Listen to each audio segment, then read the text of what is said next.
welcome back to the channel. Today we're going to be looking at a super delicious Balti recipe. This is one I've used and been cooking for years and years and years, and it travels really well as well. You know, when you're traveling, it doesn't mean that you can't take good food with you. So let's have a look at what we're going to be using today, and then I'll show you how to prepare it. So let's start off with looking at the ingredients we're going to be using. I'm using 2 chicken breasts here. Normally, when I'm cooking, we're looking at 1 chicken breast between 2 people. So this meal actually serves 4. So we've got 2 chicken breasts, we've got 2 onions, a ball of garlic, a green pepper. And although I've not listed it, one of the things that I do like to chuck into this sort of dish is a courgette. So I'm going to include a courgette. We've got the tomato puree, the cans of tomatoes, and the 10% fat Greek yogurt. I find that the 0 fat stuff doesn't really give the desired effect, which is to bulk out and make the meal creamy. So let's crack on with preparing it. Okay, so here we are. All of the ingredients now has been prepared. Onions diced, garlic chopped, green pepper and the courgettes just sliced up, and the chicken sliced into 1 centimetre or thereabouts chunks. So the first thing we're going to do really is get the oil hot. So I usually use a rapeseed oil, but any good quality oil is okay. And what you should be looking at is in this 28-inch flat bottom pan, I'm just sort of covering the bottom to the depth of about, I don't know, 2 or 3 millimeters. Okay, so we're going to put this on boost, and we'll get things cooking. So oil's getting nice and hot now, so we'll just chuck in the chicken and let that start to fry gently. Okay, so what we're looking for really is to seal the chicken and get just get it all cooked through. So we'll just leave that for a few moments, and while we're doing that, I'll show you how to make the curry powder, or the spices, how to deal with those. Right, so chicken's cooking through nicely. We'll just get the thing, get it nice and hot. If you treat it as if you would a Chinese stir fry at this point, so you're just trying to move the meat around and get it cooked through. Let's talk about the spices then. Now, spices, coriander. I use this one from Grape Tree.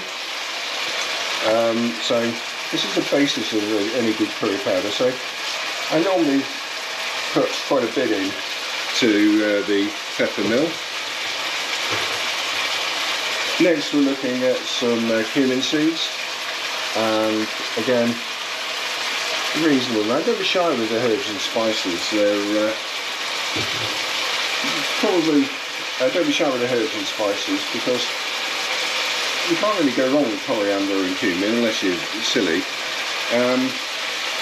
And I like to use some chili flakes, just a good pinch, roughly about a teaspoonful. And once you've got those all together, just give them a good zip.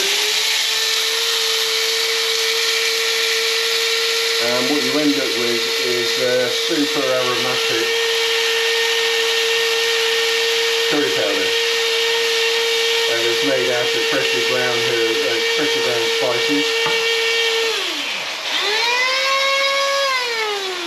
As you can see, we've got a decent sized curry powder that's chopped, and it smells absolutely lovely. So what we're going to do now is, the chicken's doing quite well, so we'll just chuck the veg in.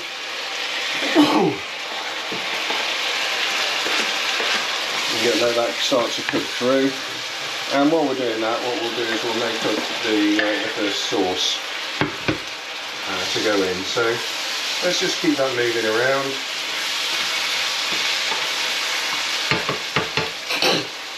Just keep that moving around, and we'll make up the sauce. So I normally use a bowl, a good big bowl, and what we'll do is we'll put in a good dollop of Greek yogurt. Okay, so there you go, good dollop of Greek yogurt, probably about half this pot. Remember, this is a meal for 4, so you've got to give it some bulk. Okay, now on top of that we will put in the tomato puree. Again, don't be shy with these. These are the things that give this curry the flavour, so give it a good fighting chance to really tickle your taste buds. Okay, just make sure you keep the chicken and the veg moving so it doesn't burn. Doesn't really matter if it browns. So just mix that up, and as you can see, forms quite a nice paste. So if you now put in the spices, what you've got is really good, really pleasant and really easy to make curry paste. Okay, so there you go.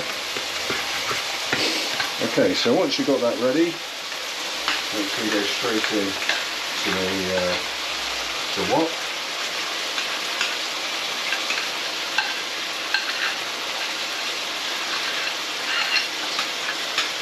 And jobs are good. Right, so the secret to this particular Balti is getting all of the fat that you put in, all of the oil that you put in, mixed in to the yogurt. It sounds disgusting, but believe me, it's actually the secret to a really good curry. So we'll leave that to cook, and then we'll just open up a couple of cans of chopped tomatoes. And this is where a lot of the moisture comes from. So we can back the heat off now, and this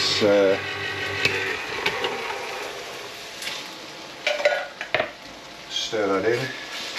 We'll just back the heat off a little bit. What we don't want it to do is to burn to the bottom of the wok. Okay, so here we go. And another can of tomatoes.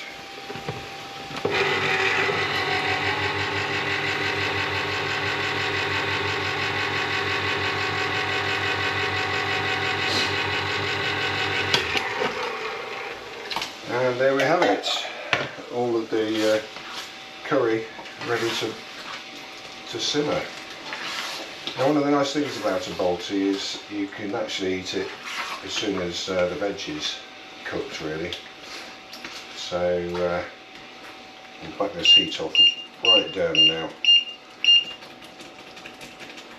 and let that start to cook through.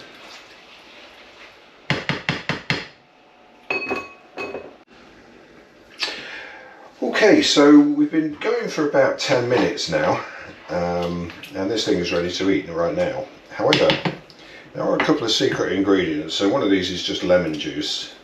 I like to put a squeeze of lemon juice in. It's not on the recipe card, but it does make a big difference, in my opinion anyway. And you add salt and pepper to taste, so I normally put a reasonable chunk of salt in, and also a good sprinkling of black pepper really does help just bring out the taste. So here we go, that's the Balti cooked. So let's serve it.